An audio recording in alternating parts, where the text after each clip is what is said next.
Hello, my name is Latifa Al Maktoum. I was born on December 5, 1985.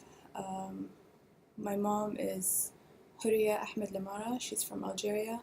My father is the Prime Minister of UAE and the ruler of Dubai, Mohammed bin Rashid Saeed Al Maktoum. He has three daughters called Latifa. I'm the middle one. There's one older than me and one younger than me. And he has two daughters called Maryam also. I have 30 brothers and sisters total.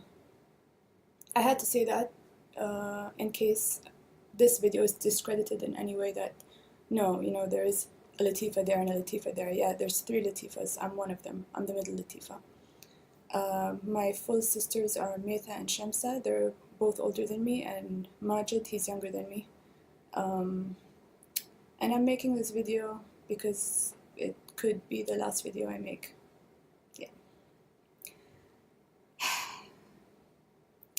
Pretty soon I'm going to be leaving somehow, and I'm not so sure of the outcome, but I'm 99% positive it will work. And if it doesn't, then this video can help me, because all my father cares about is his reputation. He will kill people to protect his own reputation. He only cares about himself and his ego. So this video could save my life. And if you are watching this video, it's not such a good thing. Either I'm dead or I'm in a very, very, very bad situation. So where do I begin? In 2000, my sister Shamsa, while she was on holiday in England, she was 18 years old, going on 19, she ran away. And in the 2 months that she was free, we were in contact, and I was still in Dubai with my mom and my other sister, whereas she had traveled with her stepmom and all of them. So while she escaped because she didn't have much freedom in Dubai. She didn't have freedom to do the things that, anybody in a civilized world would take for granted, like driving a car or traveling or, just making choices for your own future. Freedom of choice is not something that, we have. So when you have it, you take it for granted. And if you don't have it, it's very, very special. So yeah, she ran away, and the whole time she was communicating with me. I was 14 years old at that time. And Shamsa was... I saw her almost as a mother figure. She was my big sister. She was like a mother also to me, because she really cared about me. I would speak to her every single day. So when she left, it was a little bit hard, but I was happy for her, but at the same time I was worried about her. And what she did was, she also contacted one of her friends in Dubai, whose name is Layla Harib. And she kept calling Layla. And what my father has done is he went to Layla's house and he tried to bribe her with a Rolex, and he said, we need to tap your phone to track Shamsa to see where she is. So that's what they did, and Layla told Shamsa, she told her, my phone is bugged, they're trying to find you, be careful. And Shamsa told me that, and I told her, stop calling Layla, because if you call her, they're going to find you. I think she was very lonely in the UK by herself. She had nobody else to talk to, so she talked to us and she kept talking to Layla. So after 2 months, they found her. Basically, she was on the streets, and a bunch of guys in a car just drove up. They found her, they grabbed her, kicking and screaming, threw her in the car. And she was driven somewhere by helicopter. She was driven to a helicopter somehow, ended up in France, and from France she came to Dubai. She was drugged on the plane. It was a private jet, so nobody was checking anything. She was drugged, brought back to Dubai, and basically put in this building. The building is called khayma, which means tent in Arabic, but it's not a tent, it's just called a tent. And it's in Zabil Palace, the property of my stepmom, Hind. And she was kept there and locked there. And during that time, we could send her some things, like clothes or whatever. So we snuck in a telephone for her. We, meaning me and my adopted sister Muna Lamara. We were in contact with her, and we snuck in a telephone so we could talk to her.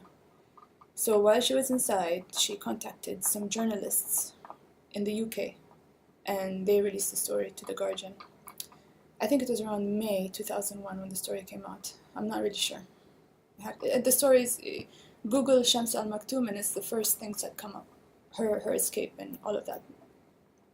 So when the story came out, I think they realized that somehow she was in a communication or somebody was helping her, whatever. So the police went and they took Muna from her university and they questioned and tortured her. And my sister Metha came to my room in the evening the same day, and she said Muna was taken by the police and they're questioning her and beating her up, basically. What do you know about Shamsa? And Metha was kind of acting like the interrogator, you know, like, I'm going to interrogate you to get information from you. I said, I don't know anything. And so anyway, I went and I told my other adopted sister, Fatma Lamara, who, by the way, was kept in a cabin in our house. She was kept, it's another story. She's kept in a cabin on our property, but locked up, separated from the rest of the family because she's naughty. Her naughty behavior. She's rebellious. So she's basically kept in a cage in our house. And anyway, I wrote a note for her, and I told our housemate to give it to her, to slide it under her door. And she did, and I told her, you know, Muna's been taken and she's been questioned by the police and everything. And then Fatma just went crazy. She just like broke down the window. She and the door. She threw the metal thing outside the window. She broke it. She got out. She took a knife. She was threatening Ali, who is he's a chef, but he's also like the brother-in-law of my father's right-hand man. So he's kind of like in charge of the staff or whatever. So she took a knife and she was threatening him, like, I want to see Muna, I want to see Muna. So they took Fatma, they put her in prison and they tortured her also. And then they realized that she knew nothing. We didn't tell her because we couldn't tell her that we were in contact with Shamsa. Anyway, what happened after that? Yeah, so that day I kind of lost everyone. All my friends, all my sisters, everything. I lost everyone that day. It was a very hard day for me. And of course, I lost my communication with Shamsa. So, approximately a year later, as a 16-year-old, I decided that I'm going to escape. Back then, I didn't have the internet. It was 2002. Internet existed, but I didn't have it. They wouldn't allow me to have internet. I didn't have internet, I didn't have a phone. The only phone I had was given to me by my friend. So it wasn't approved by my family or anything. So I decided I'm gonna escape. I'm gonna leave UAE. I'm gonna find a lawyer in another country. Like, I'm gonna go to Oman. I'm gonna just go there and I'm gonna find a lawyer or something, and I'm gonna help Shamsa. And the worst case scenario, if they catch me, they're gonna put me with her. I'm gonna be in prison with her, so at least I can see her and I'm happy, and she knows that she has somebody with her and she's not gonna do anything crazy. She's not gonna hurt herself. She has her sister with her, so she's not gonna do anything, you know? So I was thinking either I get her help or I get put in prison with her. So in 2002, I escaped. And they caught me at the border. And yeah, like, I was very, very naive. I thought you could just go. I thought you can just, there's like a border and then there's like sand or what. I didn't realize what the border looks like. I've never been to a border in my life. I didn't have the internet to research it. I didn't have anyone to talk to give me advice. I was totally by myself. I had no one. Nobody even knew what, like, I mean, my friends around me in school, like, they didn't know what I was going through. I couldn't talk to anybody about it. So, yeah.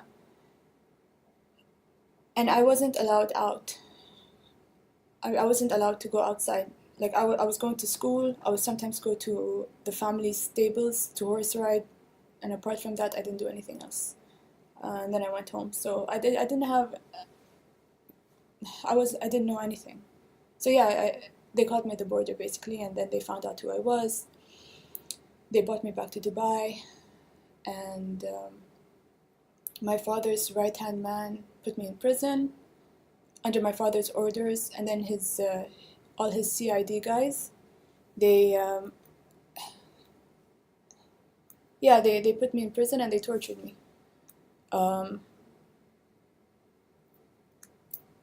Basically, one guy was holding me while the other guy was beating me, and they did that repeatedly.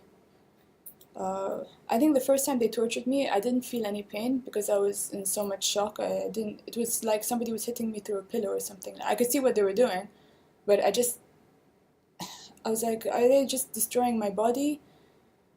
What's going on? I didn't even, the pain didn't register because I think I was in so much shock, and it was a long day with little sleep, and the pain didn't, I didn't feel the pain, and it was like a half-hour torture session. And then the next times I was tortured, it was for 5 hours.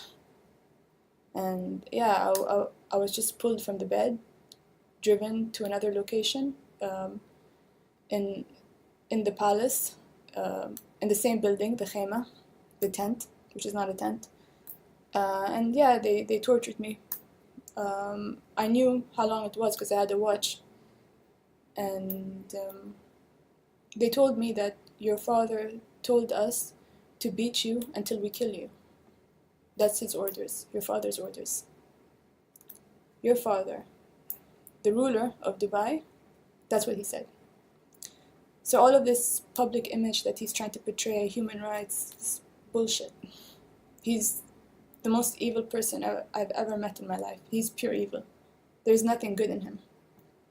He's responsible for so many people's deaths and ruining so many people's lives.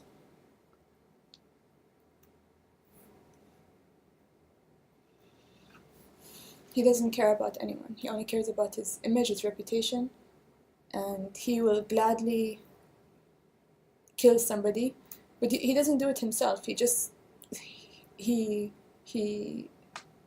do the dirty work himself. He'll just get other people to do it. He doesn't care. After my uncle died, he killed one of his wives. He killed her. Everyone knows about it. The Moroccan one. Because she was too, her behavior was too outrageous. She was too, I think she just talked too much, and he felt threatened by her, so he just killed her. Of course, he couldn't do that when my uncle was alive, but he could do that after my uncle died. Everybody knows what kind of person he is. So in total, I was in prison for 3 years and 4 months. I went in June 2002, and I came out October 2005. I don't know, I'll do the math. But in 2003, for a week, I came out of prison. They put me back home. Home. It's not home. It's my house. My mom's house. They put me back there for a week. And it was surreal. When I went home to see my mom, I expected some sympathy, maybe, since prison was not a normal prison experience. It was constant torture. Even when they weren't physically beating me up, they would torture me. They would switch off all the lights. I was in solitary confinement by myself, totally. And there's no windows, there's no lights. So when they switched off the light, it was pitch black. They could switch it off for days. So I didn't know when one day ended and the next began. And then they would make sounds to harass me, and then they would come in the middle of the night, pull me out of bed to beat me, and it wasn't a normal prison experience by any means. It was just torture, and they didn't give me anything. I didn't have a change of clothes, so I wore the same clothes, and I would try to stay as clean as possible, but after the torture sessions I couldn't even walk, so I would crawl to the bathroom to get water, to open a tap to get some water. I would just crawl on my hands and knees. There was no medical help at all. They didn't care. They wanted me dead anyway. And Yeah, so I didn't have anything. I had a thin mattress that had holes in it and had stains of blood and shit, and it was disgusting. It smelled so bad. I had a thin blanket, also, it was so disgusting. And I had the clothes I was wearing. And then I think in the last few months, they gave me a toothbrush, just one toothbrush, you know? So I didn't, I didn't, it was so hard to stay clean. And towards the end, they gave me some clothes wash, like Tide, you know, the clothes washing powder. So I would use that clothes washing powder on my skin to try to stay clean, you know. It was really disgusting. So yeah, so after that experience, I went to the house for 1 week, and it was from that to a house with soap and clothes and this and that. It was like a shock to me. So I would shower like 5 times a day because I could. There was warm water, there was soap, there was a towel, there was clothes. I couldn't believe it. There was toothbrush, there was food, like proper food, not food in like little container, meat and rice, meat and rice. It wasn't like these little container boxes, you know. It was food. Like I can eat fresh food. Um, I was very, very anemic when I came out. I had lost so much weight. All of my clothes were hanging off me, and I couldn't. I needed to get new clothes. Um, and everything was just a shock to me. So I remember, it's very weird, but I remember when I came out of prison for the first time, even in the car. I remember the car felt like it was going so fast because I had not moved for 1 year and 1 month. So the car felt like I was in a roller coaster. I was like, wow, this is just going so fast. And then when I went home, having all these people talking normally to me, like normal after what I've been through, I don't know what normal is anymore, you know, like nothing is normal. Every time, I mean,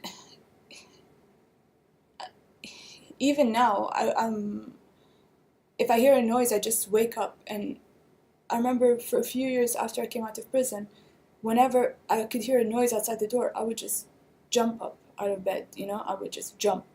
I wouldn't, and I would stand on my feet because I'm ready, you know, I'm ready for anything. Yeah. So, yeah, that wasn't a good time.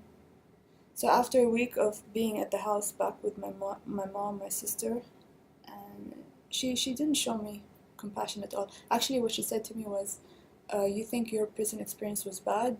There's others that's so much more worse than that." And when that happened, I felt really, really disappointed and sad. I really expected some compassion from her, like any kind of mother, but there was no compassion. I also didn't get any compassion from my sister, Metha. She didn't. But it's okay, you know. They could have helped me if they wanted to, but they didn't. But at the same time, they didn't put me inside. But they could have helped me. They could have visited me if they wanted to. They could have fought for me a little bit more. They could have had some compassion, but they kind of looked at me like, oh, you did this to yourself. No, I didn't. I didn't tell Shamsa to run away from England. I didn't tell her to keep calling Layla. I didn't tell her to get caught. I didn't do this to myself. My only thing was I was trying to defend my sister and trying to help her, and that's what happened to me.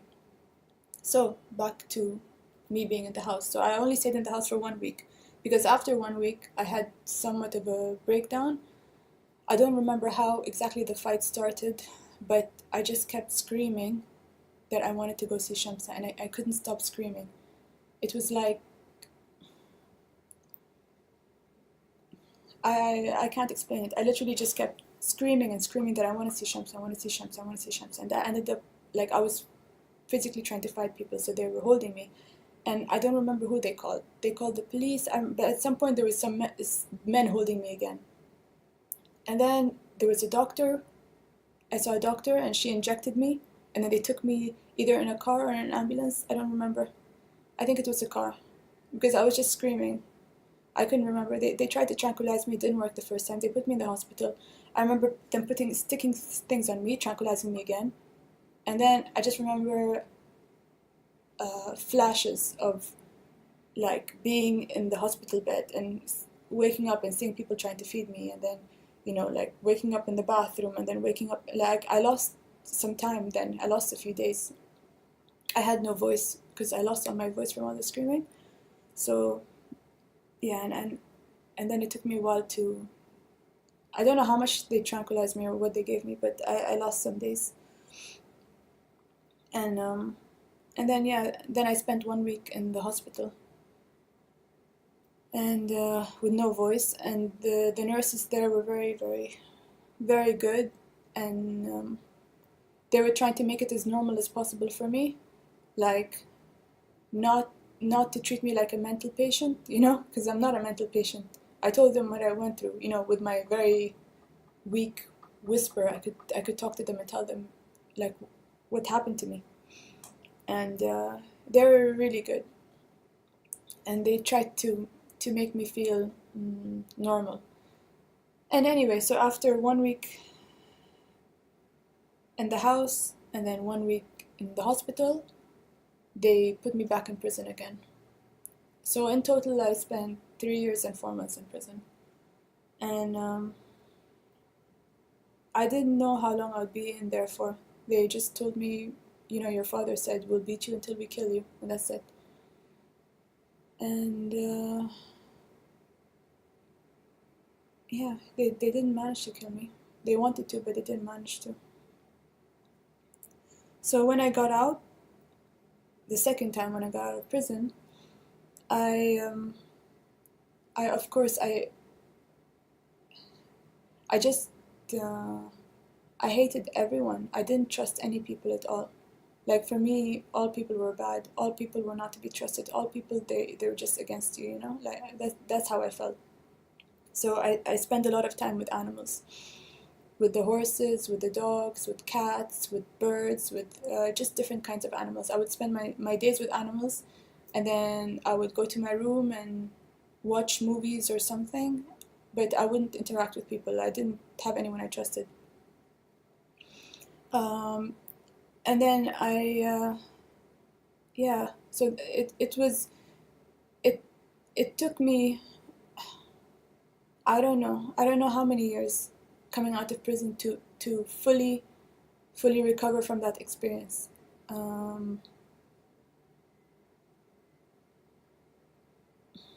I don't know when I started to be more normal. I don't know if I'm normal now.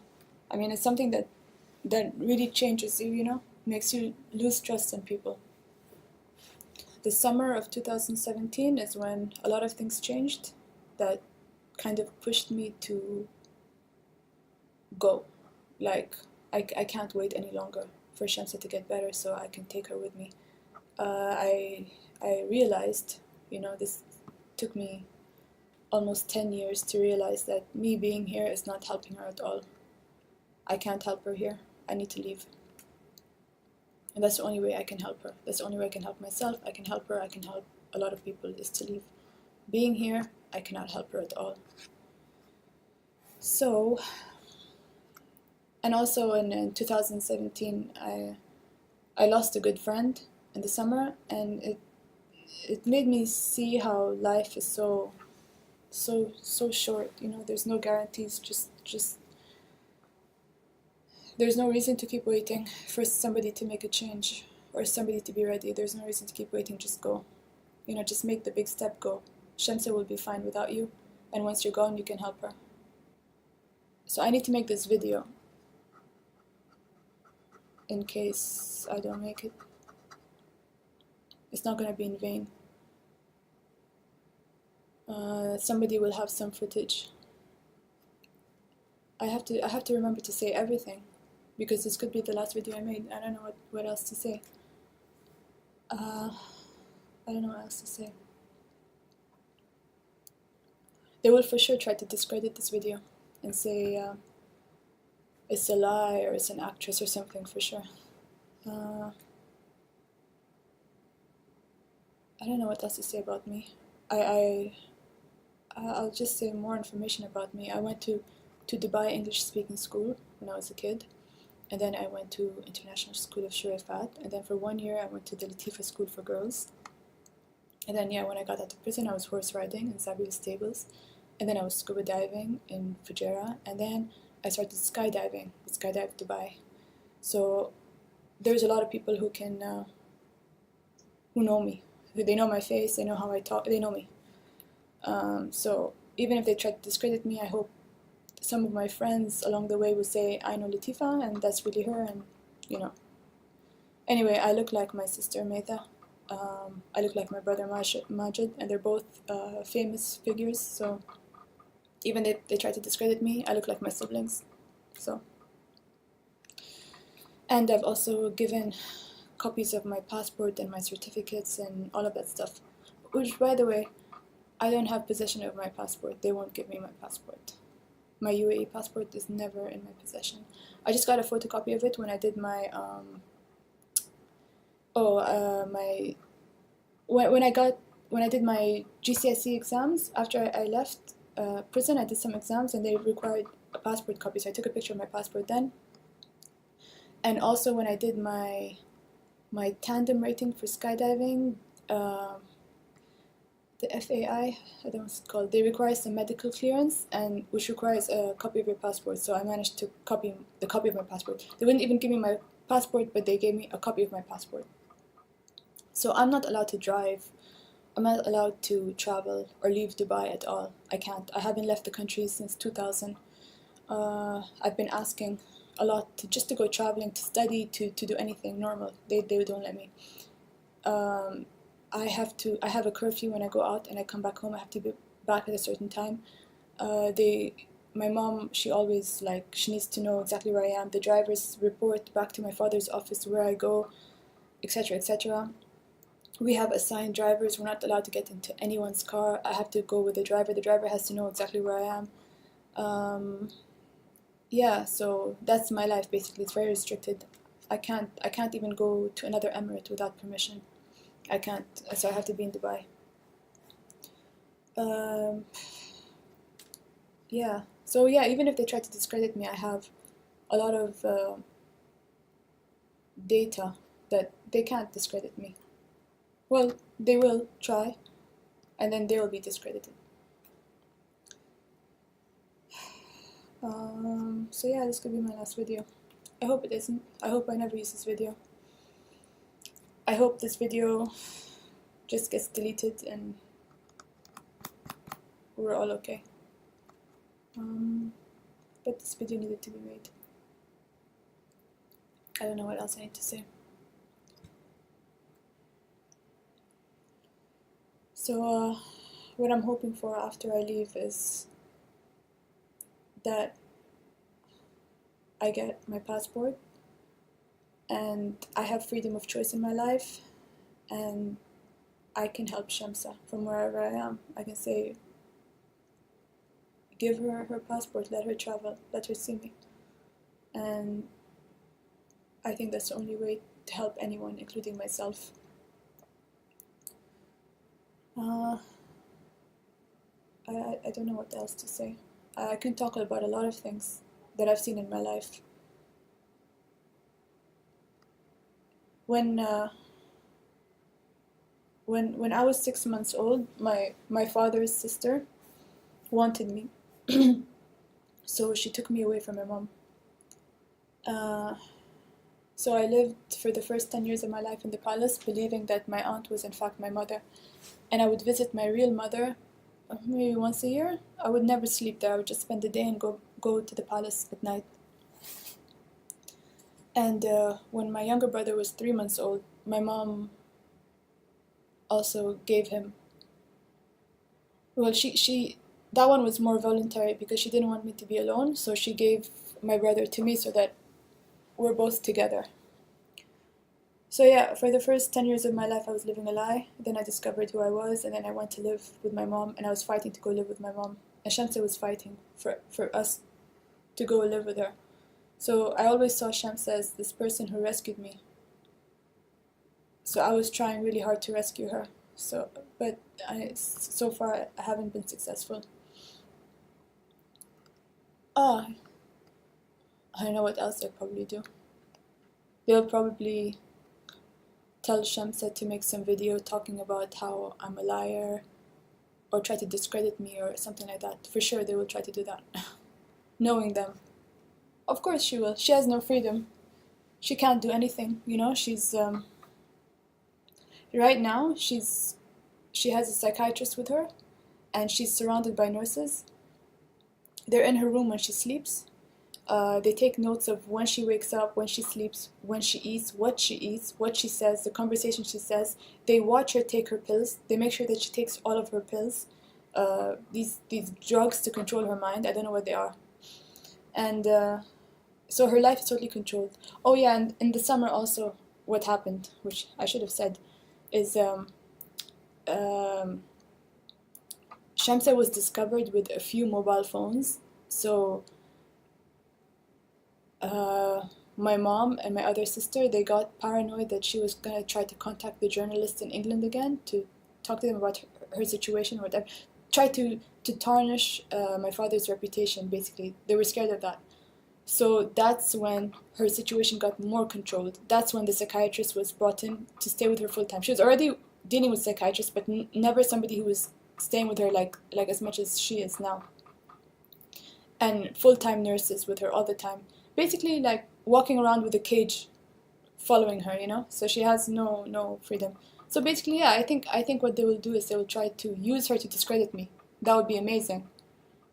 Because yeah, they will try to use her to discredit me. They will never be able to get me to discredit myself because they're not gonna take me back alive.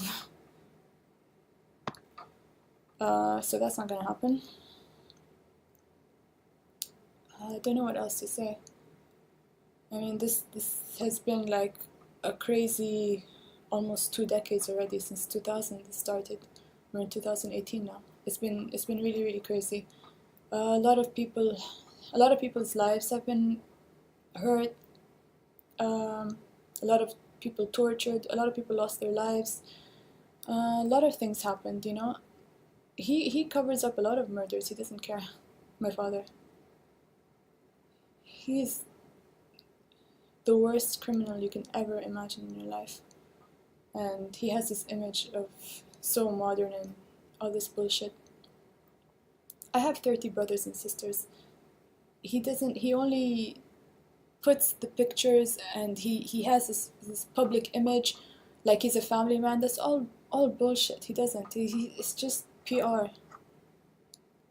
He has a son in Lebanon that he never sees. He met him maybe once or twice, and he gave him a handshake, when his son came to Dubai.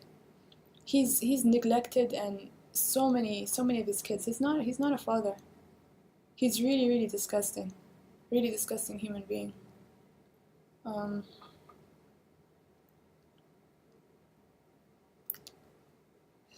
Yeah. The way he lives his life and the way he treats other people is not what's being portrayed by the media, his media. Remember, Dubai, the media is controlled,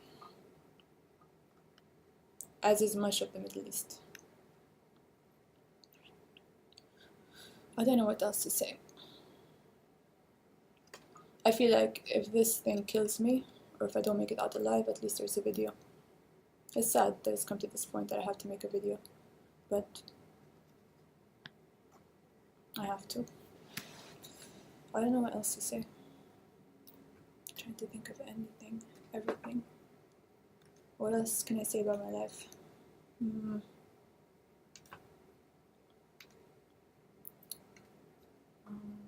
know what else to say. I really hope I don't need this video. And I'm feeling I won't need it. I'm feeling positive about the future. I'm feeling like it's the start of an adventure. It's a start of me claiming my life, my freedom of choice. I don't expect it to be easy. Nothing's easy, but I expect it to be the start of a new chapter in my life, and one where I have some voice, where I don't have to be silenced, and I can talk about myself, I can talk about Shamsa, I can talk about what happened with us, Um, yeah, I'm really looking forward to that. Yeah, I don't know. I don't know how I'll feel just waking up in the morning and thinking, I can do whatever I want today. I can go wherever I want. I have all the choices in the world like anyone does. That'll be such a new, different feeling. That'll be amazing. I'm really looking forward to that. There's only so much you can do when you're trapped in a country and trapped by all these restrictions. There's only so much a human being can do. I'm looking forward to that, and I'm looking forward to Shamsa having a better life. I'm looking forward to a lot of things.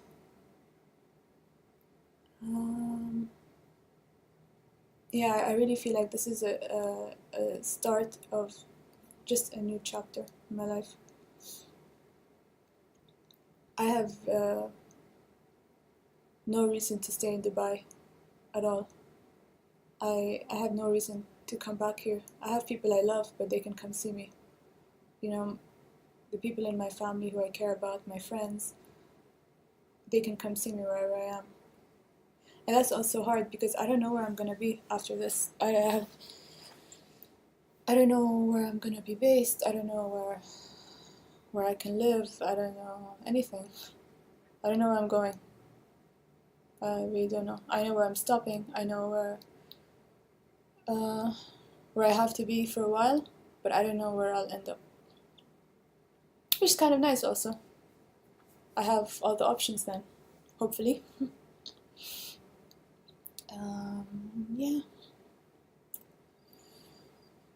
Did I forget to say anything? What do I talk about? Do I talk about all the murders? Do I talk about all the abuse I've seen? Do I talk about what? I don't know what to talk about. Because that would be a very, very long story.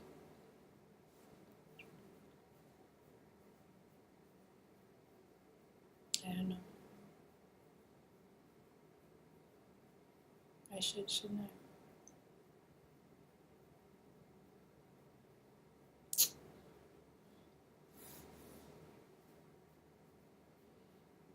He's responsible for a lot of deaths. He is a major, major criminal. Major criminal. There is no justice here. They don't care. Especially if you're a female. Your life is so disposable. They don't care.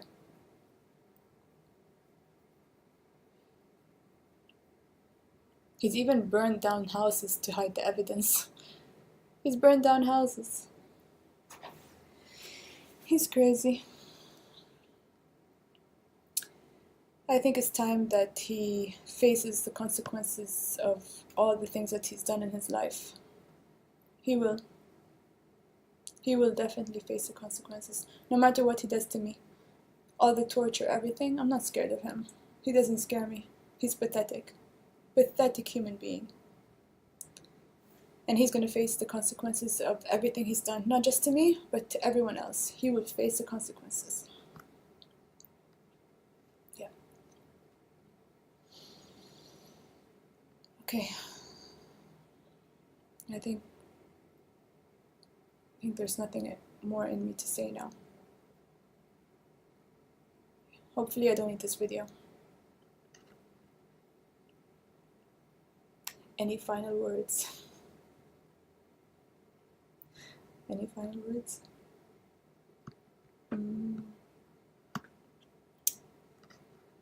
Thank you to all my friends and to the people who really care about me, and to the family members who do care about me. You know who you are. Not all of you care about me, but some of you do. Thank you to those people. And if I don't make it out, I really hope that some positive change will happen from all of this.